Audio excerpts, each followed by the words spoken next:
one of the reasons I'm a little iffy tonight about who's listening. One website that carries me live doesn't have me in the menu. Now, the menu, you can still click on the play radio link, but you won't know that I'm who you're clicking. Another website I'm not even showing that I'm connected to, another one of my networks that carry me. It carries me live. So it may just be a good old archive session, but it does go out live to paranormalfiller.com and wihgradio.com. Those are a couple of domains that we added to help people find the show. That's about all I got. I'm going to go ahead and get Sue on here so we can get her and talking about the book. Let me hope that she got all my messages today. She messaged me back, but we never actually talked. So I'm going to take a wild shot here that I'm going to have a guest here in just a moment.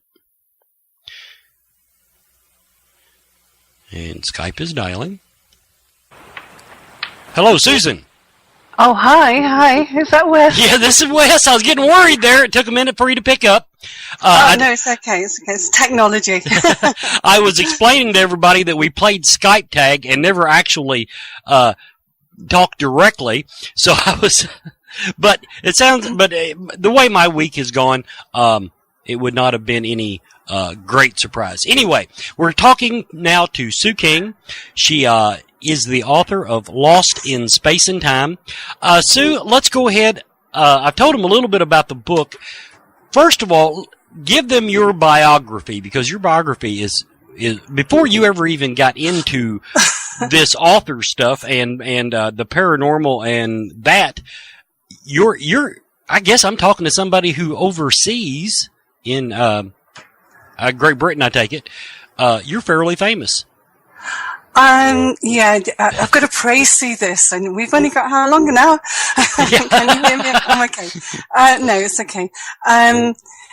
Well established, I would say. Never like a number one hit record or anything like that, but I was established as a singer here from the age of, I started singing at 14 with a dance band.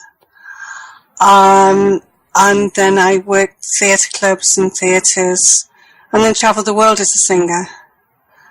And then sort of retired through my health. I had to retire. And I started writing. Then I went to a university college and did a postgraduate teaching degree and became a teacher. Teaching ICT. You wouldn't think so now, but I retired a few years ago. So, I mean, it keeps moving. I retired 5 or 6 years ago, so it's sort of, it's moved along quite a bit since then, technology anyway. So, but my grandson keeps me up to date with everything. When I can speak to him when he's not on Facebook. And then from teaching, I just went back to writing when I retired. Meanwhile, traveling as well. I like traveling. Okay, now your what we'll call your paranormal life, at least based on the book, kind of hinges on your near-death experience. The book kind of talks about how it both kind of brought your past back to you. Changed how you perceive the present, and of course, and how you looked at things in general. Tell everybody very quickly about, and the reason I keep saying very quickly is because well, what it is it's not that we don't have time. It's that you cover so much stuff in your book, and some of it excites me so much, but I want to make sure everybody gets the background. So let's talk about your near-death experience. Tell everybody what happened to you. Oh, it took me 30 years to write this book, so it was a long time coming. I expect my near-death experience was a catalyst for bringing me from a very deep place that I'd gone to. They say we all visit the dark side of our soul. Well, I think I was there at the time, so I'm really grateful to the cosmos for creating that. My near-death experience. But always from being a very young child, I'd always wanted to know about everything. Especially spiritual, so I went to church every week, and I think I say in the book I got thrown out of Sunday school when I was about 7 for asking too many questions. I wasn't happy with all the answers. I would go and read the Bible and I think, well, hang on, that one says that and they say that. What's happening here? And it wasn't the truth. And I just wanted to get to the truth. And I suppose in my life on the stage, it is a show and it's an act. So in my real life, I just want the truth. And I have a little mantra I say to myself, I want to feel the truth when people want to know the truth every day. And I usually get the truth. I don't always like it, but I do get the truth, so it does work. So. Now, a large chunk of the book is really, I guess, to put it in a nutshell, your things you have learned from your spirit guide. Mm-hmm. Now, the main thing that I pick up that your near-death experience did was it enabled you, although apparently you had gifts before this. This is really after this was when he was able to make the connection with you and start giving you, well, the secrets to the universe that we're all looking for, to one degree or another. Yeah. How? I'm sorry. I'm we're getting a little overseas interference there. So, your spirit guide, the one that you talk to at least the most. Now, I didn't get all the way through the book, so we're going to. His name is Jacob. Yes, that's right. When did he first? Tell everyone when he first presented himself to you. It was during my near-death experience. I'm quite poetic the way I write at the beginning of the book and try to explain it the way that there are not the words to be able to tell people the way I felt. It was absolutely amazing. It was miraculous. The feeling, the energy. It was just pure love. And quite honestly, when I died and I met my grandfather and we talked and I didn't want to come back. I just wanted to stay there. It was amazing. And he just said there was somebody I had to speak to.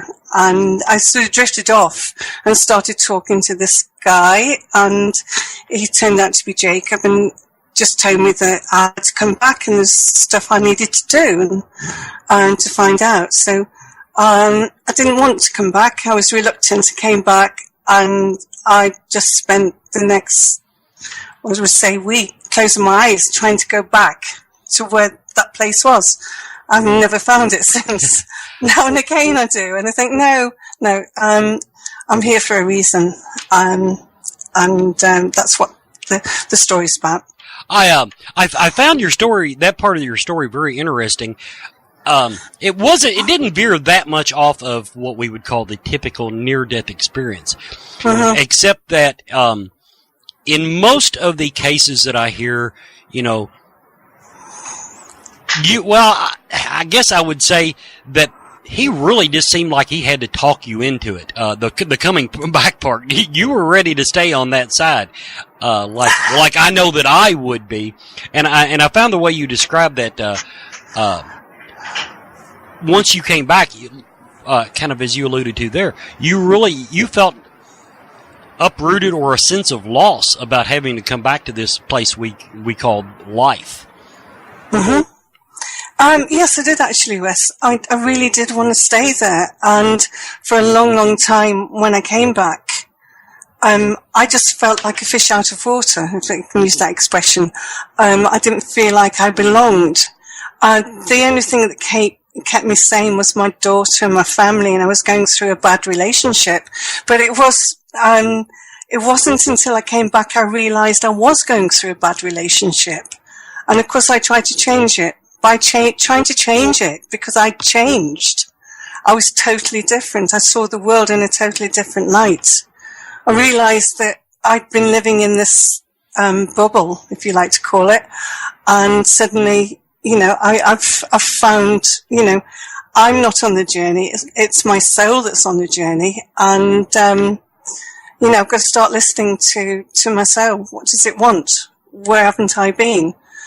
And it's been a really difficult journey since then. Now, in a nutshell, why were you sent back? Was it to share? Because after you came back, the reason I'm asking it this way, after you came back, Jacob is just filling you with all these poetic quotes and words that you had to look up in the dictionary. I love that. But do you feel that was it just to fulfill your own life, to complete your own journey, or was it to write this book, to share what the knowledge you were being imparted? That's the amazing thing. I didn't realize I was going to write a book until I was like halfway through the book. But I was keeping journals anyway, but I just had all these experiences, so I started to write them down. But I was still working. I was working out in the Middle East. I was bringing up my daughter.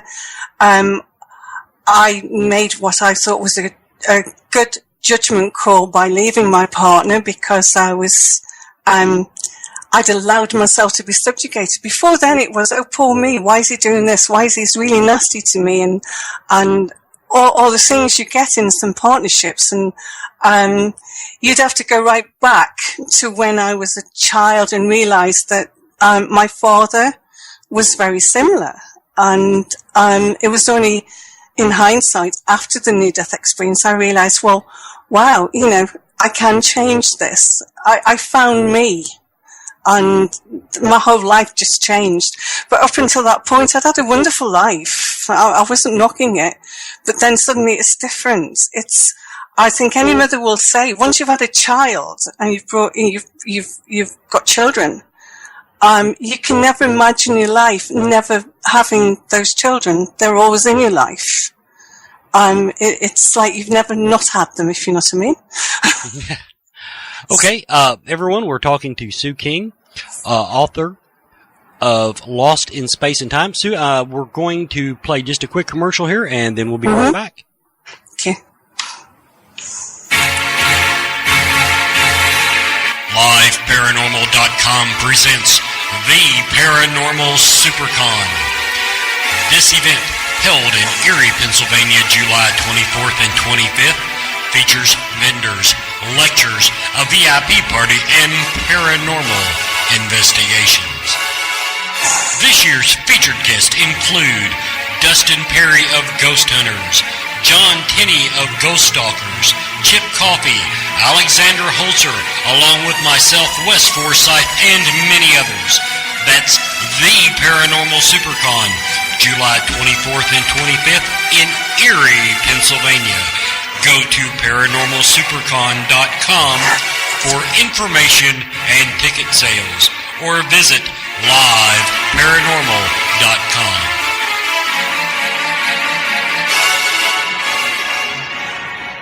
You're listening to Paranormal Filler, and we're back on the air now with Sue Kyng, author of Lost in Space and Time. Now, of the you mentioned before about your religious upbringing, and pretty much church-going lady, and I was brought up in a Christian church. Yes. Has any of your enlightenment, now not what necessarily you were drilled, some of the dogma that is taught, but have you really, when it gets right down to it, have you really encountered any information that's been imparted to you now that really contradicts the true spirituality that it's imparted by the Bible? It's the Bible. It's just told in a different way. The Bible is full of inaccuracies. It's subjective. It's like the information I'm getting through from Jacob. Most of the Bible has been written by people who have actually channeled information from what they call the Akashic Records, which is the Book of the Dead. Which is available for everybody, but then it's coming through the higher self, from the soul, and you have all the information within you. And I've been told this, but Jacob's been with me such a long time now. It's more of a mind to mind, whereas before I used to see him and spend more time with him, if you know what I mean. But now it is just really mind to mind. I have a question for something, I ask him, and he will give me the answer. And because I was a little bit nervous about this tonight, and it's like I've just had my cocoa. It's about 1:20 in England, so but I don't mind.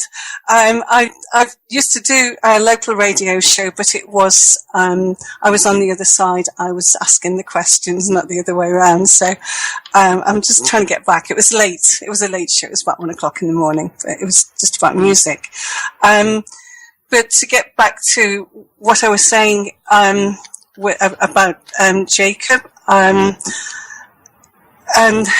being channeling the work, and you were asking about the Bible, weren't you? That was the original question. Yeah, really.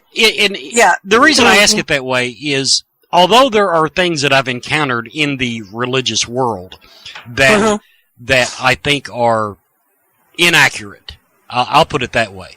When it gets down to the core lessons of Judeo-Christian theology, I've not encountered anything in my own paranormal experience that, in other words, the Bible doesn't always tell us the whole story, or it tells us in a way that would not confuse really simple people that it was originally written for.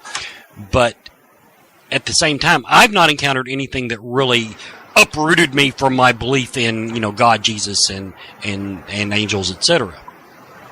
Well, neither have I actually, but it's changed my view on who they were, maybe, and also the fact that the Bible, and I've read while I was living in the Middle East, I read the Quran.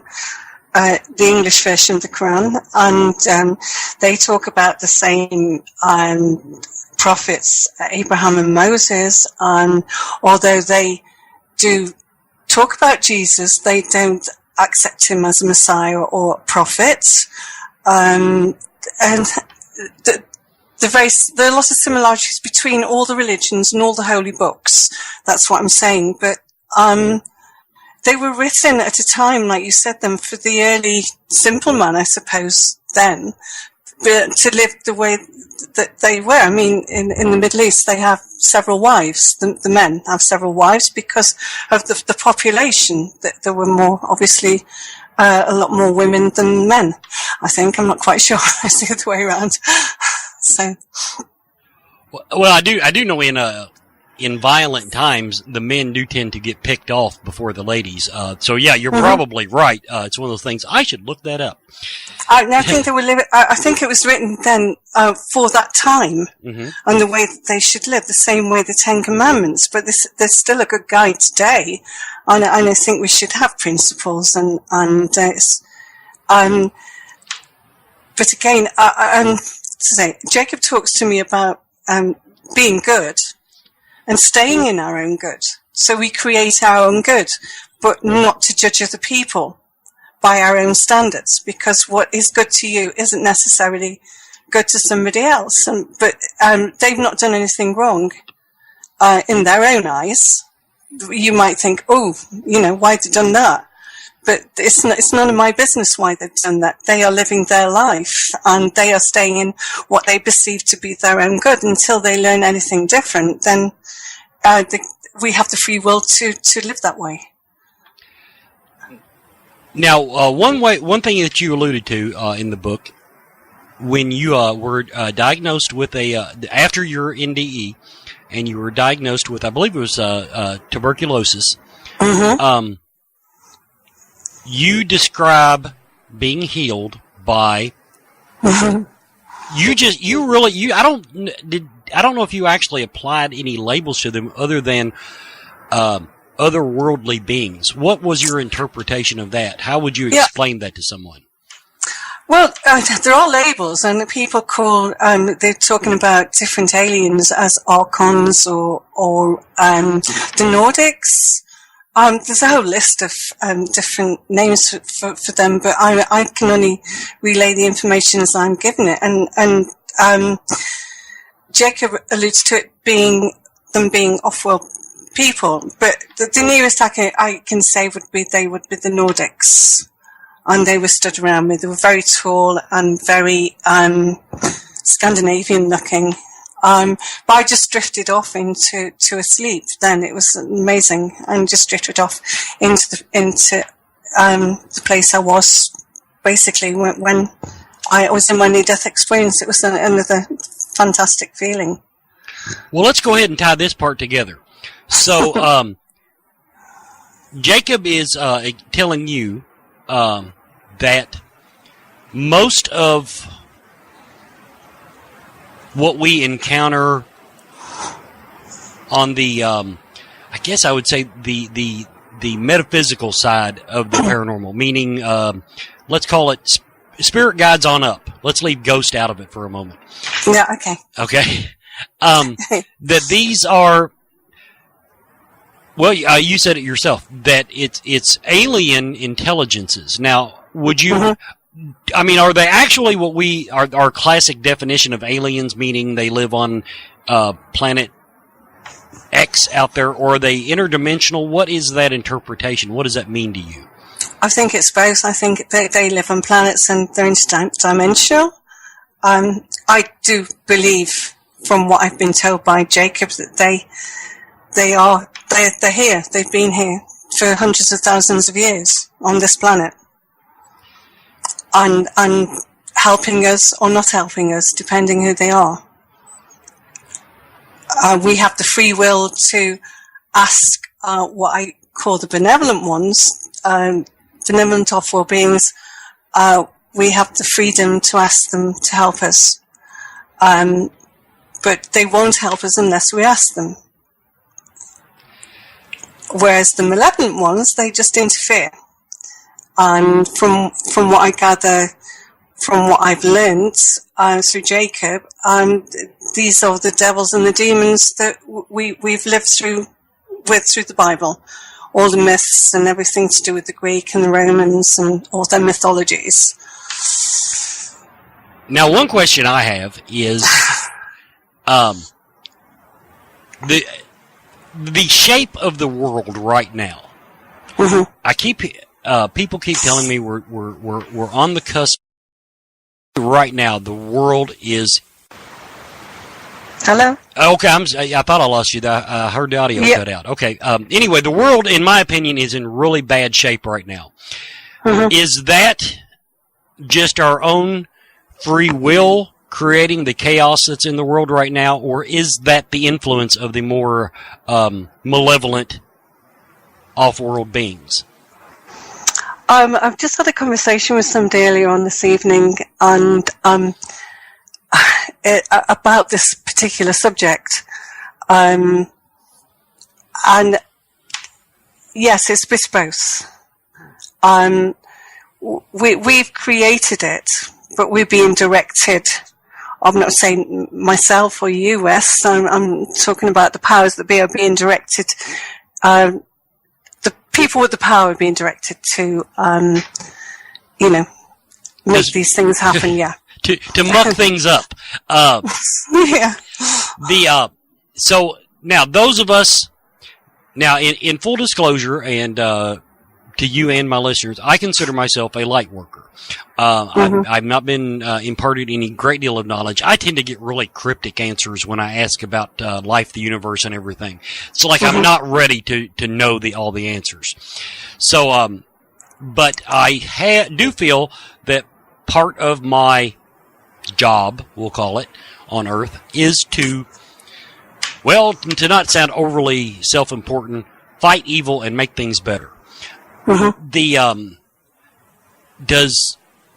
the messages you get, is the Earth on the right path? I mean, are those of us who fight for light, are we destined to win? Is that still a variable that's not been set in stone? What's going on that front? Yes, we are destined to win. Because more and more people are actually seeing the light, and the light is coming through as energy. It's been coming through stronger. This is what I was told, and it's affecting everybody. It's opening people up to the possibility that there are other beings out there, and also opening up to the spirit world, to the source, to God. just a God. Not the gods maybe they talk about in the Bible. I don't know. The jury's still out on that with me, because these are the questions I'm asking Jacob at the moment. But I just see that there's somebody there orchestrating everything. The biggest thing I learnt from Jacob was that within us we have a soul, and that soul is part of the source. And when we die, that goes, and we're part of the source. So we all have a soul. So if we do something bad towards somebody else, then it's like we're hurting ourselves. Because we're all the same. We're all part of this source. Now, one topic that I believe you touch on, now I didn't get that far in my reading, but you do, in one of your chapters, you do talk about reincarnation. Now, I did pick up that you believe that we have to kind of delineate between life and spirit. Our life is we are mortal. Our mortal coils, we shed them, blah blah blah. But we do have an eternal soul. Now, walk me through what you've been imparted in the purpose of our soul and as it pertains to reincarnation. Right, okay. We come into the world life after life to learn through experience. This is how we gain our knowledge. One of my quotes is, I like Einstein, and he said, experience is knowledge, everything else is information. But we come life after life, and I do talk about karma, and also talk about reincarnation. The two things are tied in together. So if we do a wrong, we come back and put that right. But I do believe we can actually put it right before we have to come back. Or you can put it right with it. I'm just living through something at the moment. This is sort of my next writing or journals or whatever. My friend has been talking to her mother a lot. Through the spiritualist church we go to on a Tuesday night, and she's been talking to her, and originally she came through me, and I got loads of information, and she said, oh wow, I always thought this, that and the other, and she hated her mother, and between them now they're getting on. She's actually talking to her mother direct as well now. And it's completely changed her whole life around because of this. So that is one part of the karma, if you like, that won't have to be worked out by the mother because they've actually put it right now. Maybe they should have done it while she was living in the physical form, but in the future, then that won't have to be worked out. I think we have a choice. I believe we choose our parents, what we're going to do. We choose the journey we're going to go on. When we come here, a bit like when you choose to go to college, and I'm going to do this subject, that and that. But we have free will as well, so we can sort of say, okay, I'm not going to do that. I'm tired of that. I'll put that on hold, or I'll do that later. So we have the choice. So I think I don't believe the lessons as such. I just think they're experiences to enjoy. And I think if we hurt people, I think we're made aware of this. But I don't think it's as bad as a lot of people make out. I think we're just, oh yeah, that's okay. We can sort this out. Okay, now, when we deal with... Now, before your near-death experience, you did encounter what I take it you looking back on it, you perceive as ghost, or do you think that you perceived higher spirits coming back to you? Well, I used to talk to my grandfather when I was little, on my mum's side of the family.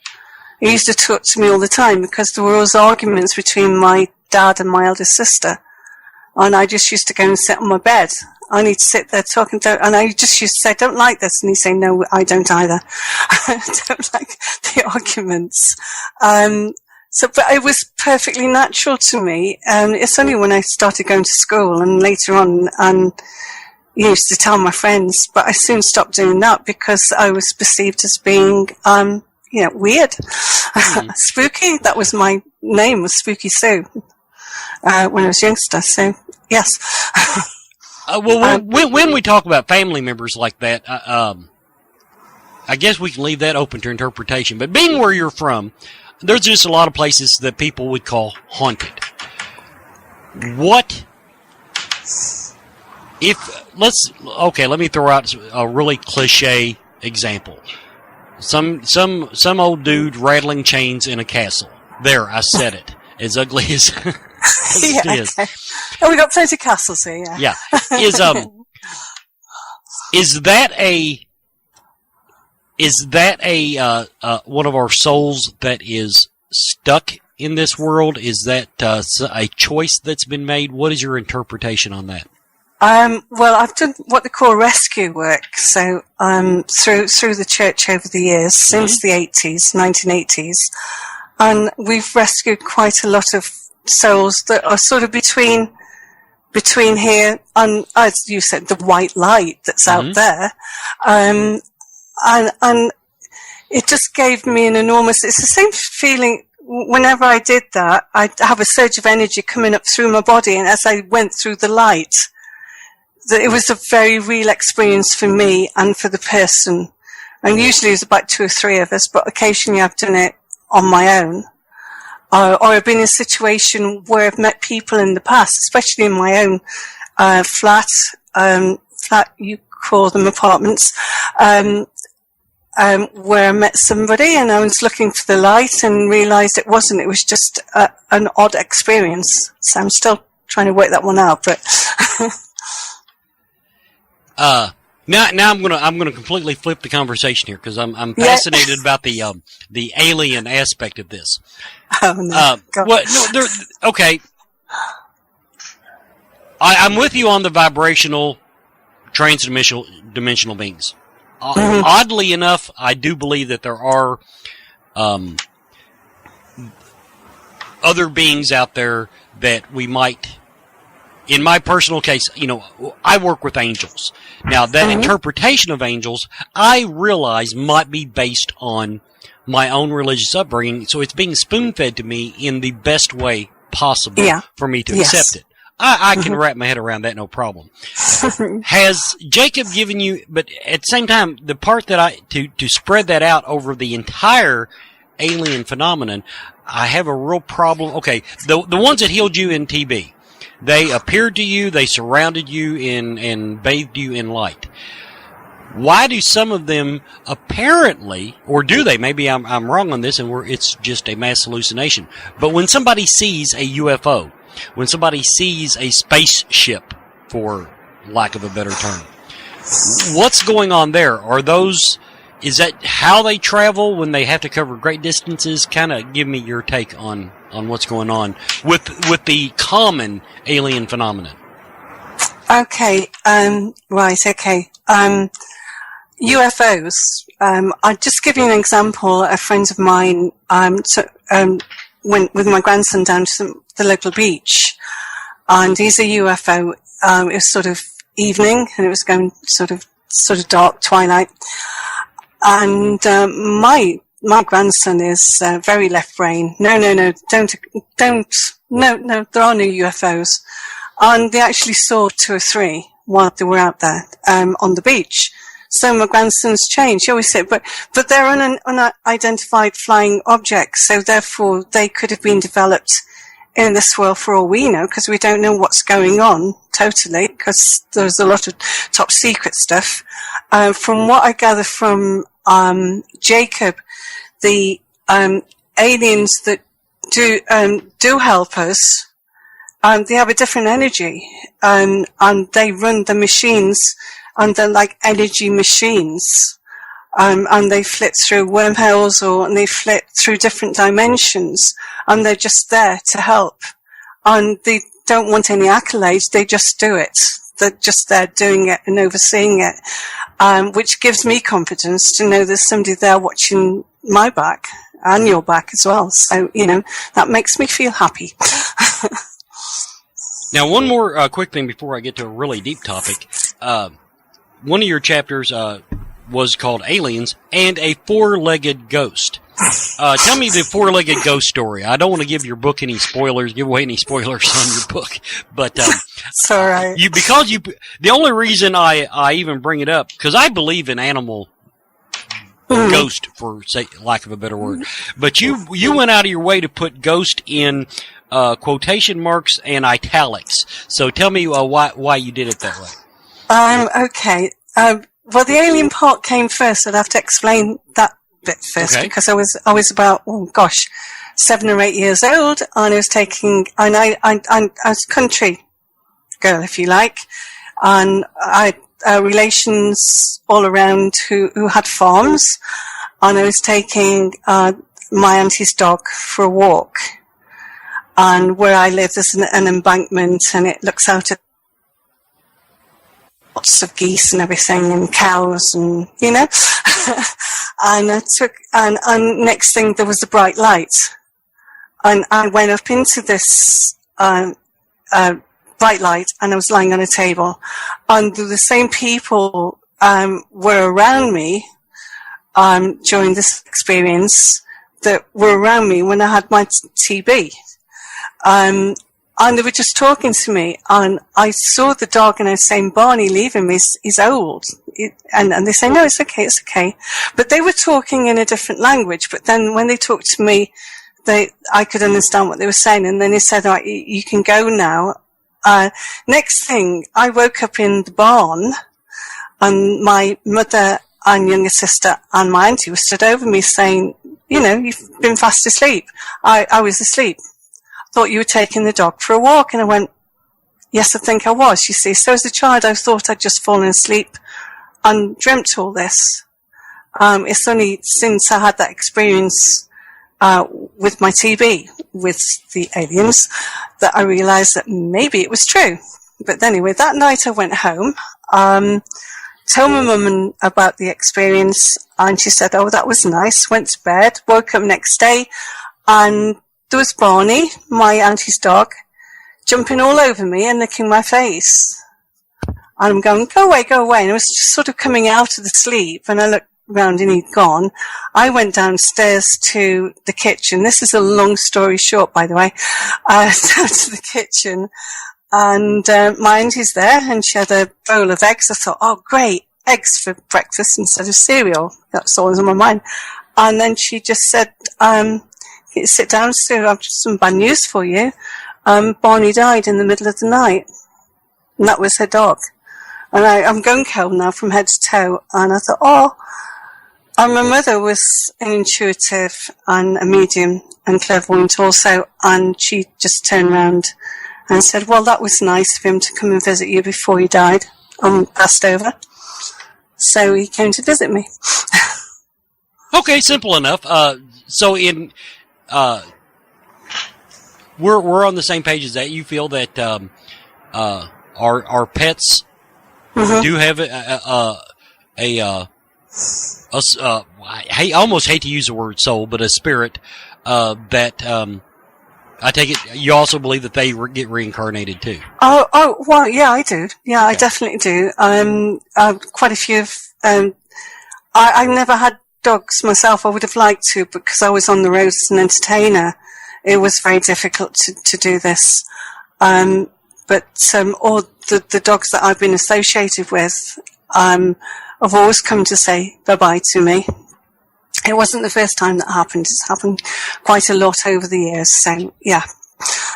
Well, mine don't come and say goodbye to me. They just come back. I keep getting recycled pets. Okay, we're going to take one more commercial break, everybody. We're talking to Sue Kyng, author of Lost in Space and Time. One more commercial, and then we're going to come back and bring it down to a low level. We're going to talk about suffering.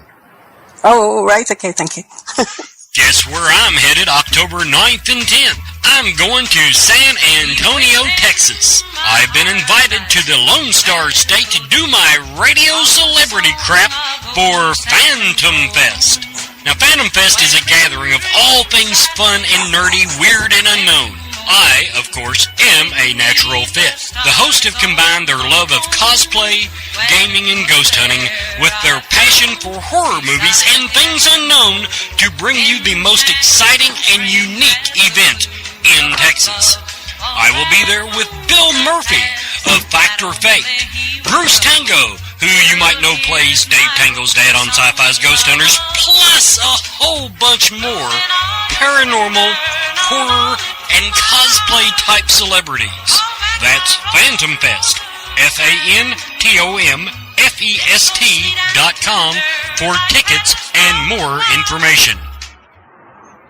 We're back with Sue Kyng, author of Lost in Space and Time. I almost feel guilty playing that commercial before our final topic of the evening, but one of your chapters is, what is the purpose of suffering? Mm-hmm. Well, what is the purpose of suffering?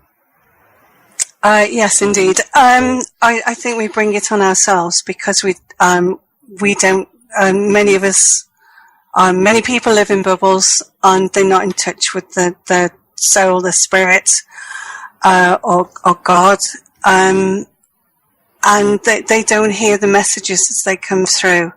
You know, deal with this, and I think it's not dealing with things as they come. So the first thing is the head, and then the heart, through the heart, and then it's usually like the gut feeling will say you must do this, and the last avenue that the soul has is your chakra system.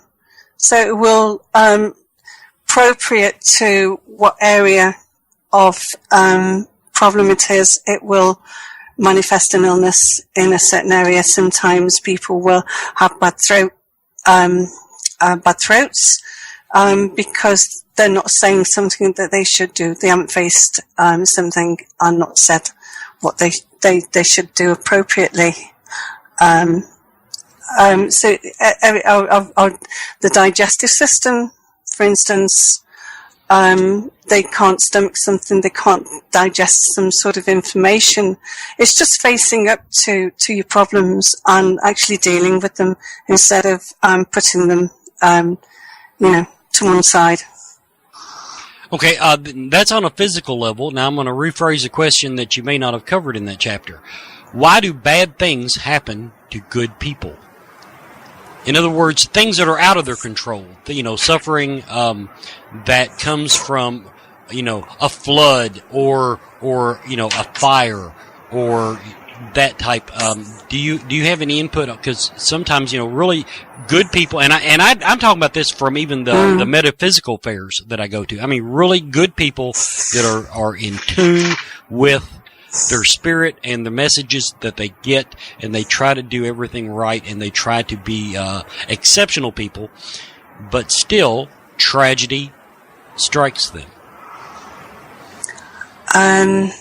Yes, okay.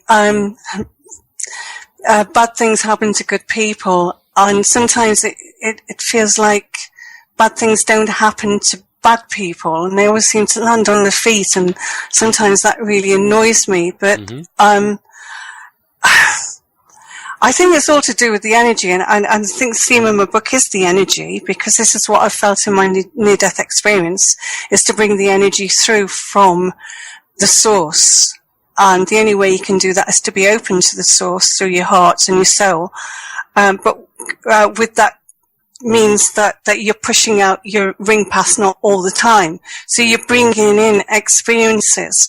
I said earlier on that I believe that we choose who we're going to be, who our parents are going to be, our journey, what we want to do in this life.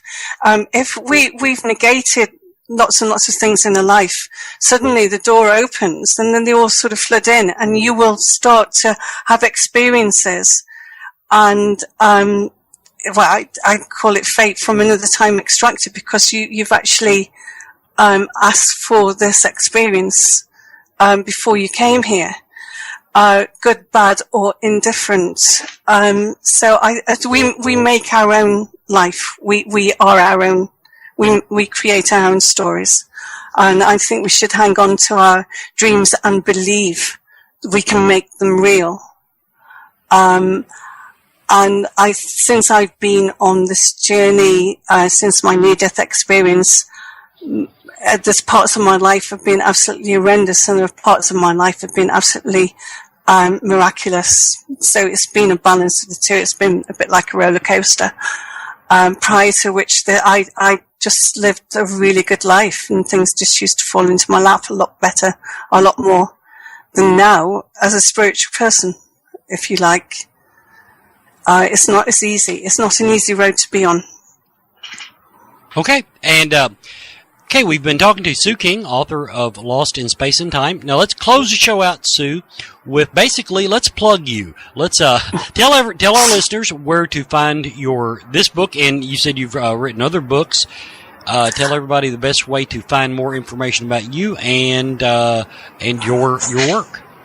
Well, this is my first book, actually. Okay. And it's taken me 30 years, but I'm halfway through my second book, so I have to remember not to say anything from the second book because it'll confuse people, you know. At the moment, it's on. It's on .co.uk. I believe it's in some of the shops, Barnes and Noble, is it, in America? Mm-hmm. Yes. It is going in there. I believe my publisher said it, that they're trying to get it in there. And in England, where's it, Watchstones. So I'm trying to remember them now. It's okay. I put it down to my age, you see, but, you know, I've always been like this, so, you know, but now I can pretend it's my age if I don't remember things. So, also supermarkets, but mainly on Kindle and Amazon at the moment. Okay. Well, thank you, Sue. It's been a very interesting conversation. We've been talking to Sue Kyng. The book to look for is Lost in Space and Time, and once again, you can find that at Barnes & Noble, Amazon, all your online retailers. So, Sue, thank you so much, and good luck with your next book. Oh, thank you very much. Thank you. And thanks, everybody, for tuning in. This has been Paranormal Filler with Wes Forsythe.